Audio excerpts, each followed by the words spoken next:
தற்போதைய அண்மை செய்தியை பார்த்துக் கொண்டிருக்கிறோம். விவாகரத்து கோரிய கணவருக்கு நீதிபதிகள் அறிவுரை வழங்கி இருக்கிறார்கள். இது தொடர்பான கூடுதல் விவரங்களோடு இணைகிறார் செய்தியாளர் கருணாகரன். கருணாகரன், விவரங்களை பதிவு செய்யலாம்.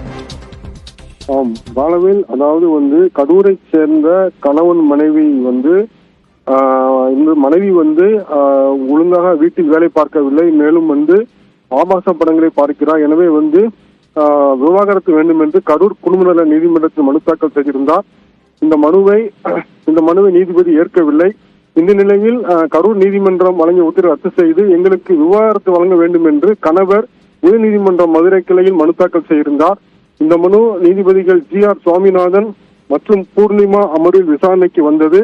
அப்பொழுது இருதரப்பு வாதங்களையும் கேட்டிருந்த நீதிபதிகள் கூறுகையில் அதாவது கணவன் மனைவி இருவரும் ஏற்கனவே விவாகரத்து பெற்று இருவரும் தற்பொழுது இரண்டாவது திருமணம் செய்துள்ளனர்.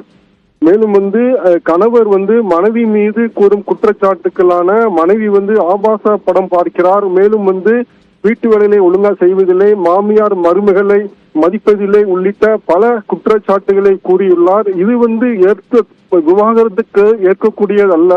மேலும் ஒரு பெண் மனைவியாக மாறுகிறாள் என்பதற்காக அவர் மனைவியினுடைய உரிமைகளை, பெண்ணின் உரிமைகளை விட்டுக் கொடுக்க முடியாது.